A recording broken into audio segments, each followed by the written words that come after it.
Shalom, brothers and sisters.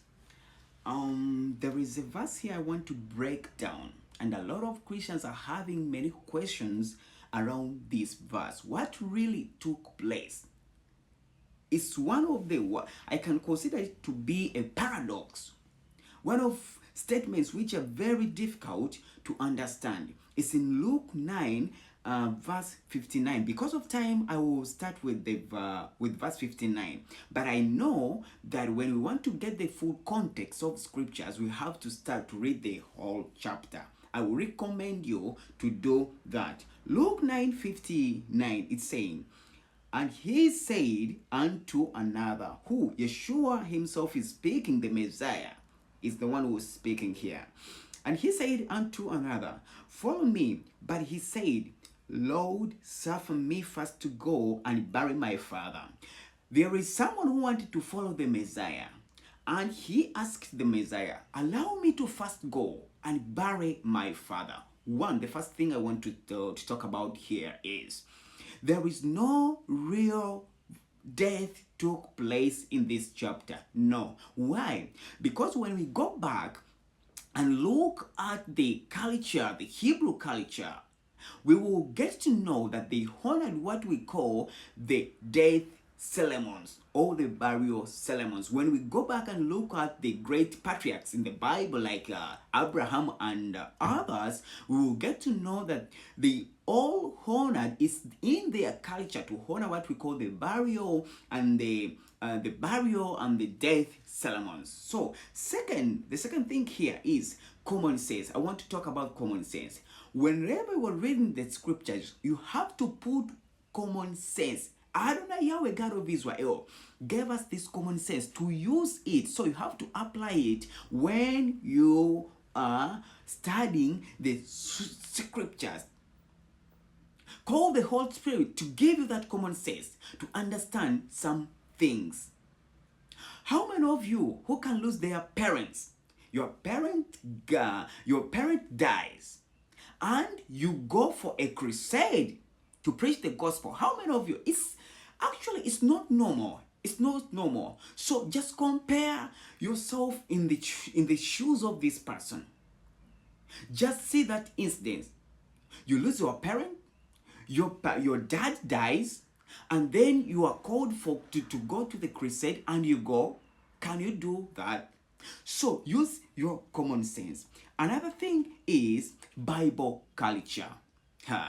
There is something very crucial around this point. Bible culture.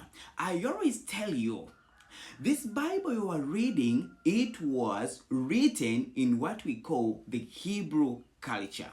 There is a lot of things here which were written in the Hebrew culture, and in order to understand them, you have to be with a little clue, a little picture about, or a little knowledge about the Hebrew culture. How is their culture?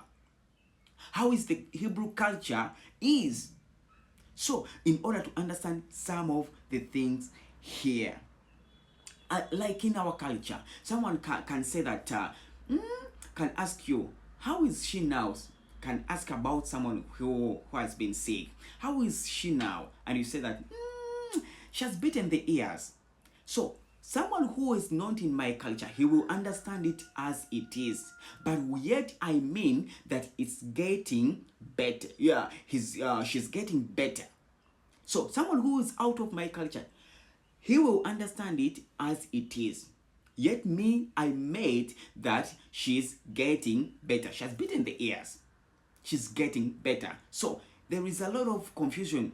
For some people get confused when you don't understand the Hebrew culture. This verse, it might be in Hebrew culture. There are a lot of verses here which were written in Hebrew culture, others are in parables, others are not. So this verse is not a straightforward verse. It's not literal. Another thing is the firstborn blessings. We all know, those who are the Bible scholars, we all know that it was very crucial for a first son in the family to be near his father when he was yet to die, in order to assume that firstborn blessings, because always fathers in the Bible gave that firstborn blessings to their first sons when they were about to die. So it could be possible for this man here.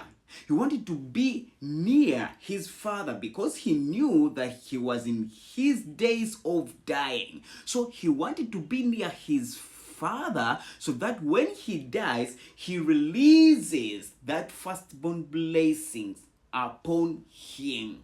Because he thought that when I go for a crusade, when I go to preach the gospel with our Messiah, I will miss this firstborn blessings. This firstborn blessing. So I have to be near my father because he's about to die. When he dies, so that he gives me that firstborn blessing. This could be very possible. And I want you to know that there was no real death in this. Yeshua was not denying someone to go to bury his father who had died. No, who had died. No, it wasn't true. It wasn't like that. According to those points which I have broken down, we can all know that really this verse wasn't about the real death. Yeshua honored the culture which he found in his country, so long as it was not breaking Adonai's laws. So there is no any way how we could deny someone to go and bury his real parent who had died. No. This person could have this person maybe wanted to go and tap the blessing when his father dies. He wanted his father to die when he is there, so that he gets that first son blessings. So Shalom, Adonai Yahweh bless you.